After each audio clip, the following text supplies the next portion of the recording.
Hi friends, welcome to அம்மா குட்டி செல்லம் சேனல்.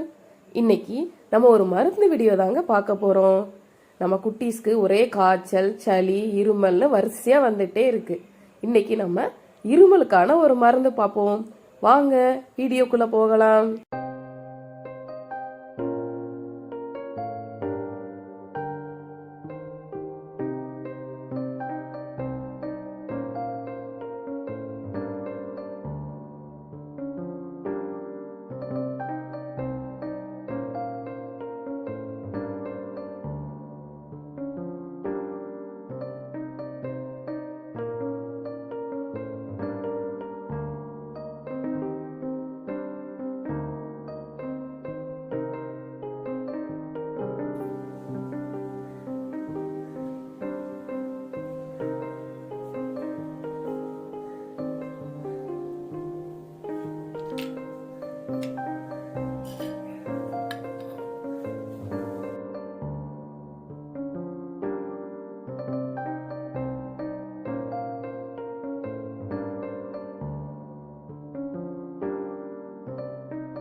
இந்த இலைய முதுகுலையும் நெஞ்சிலையும் ஒட்டி விட்டுருங்க. அவ்வளவுதான்.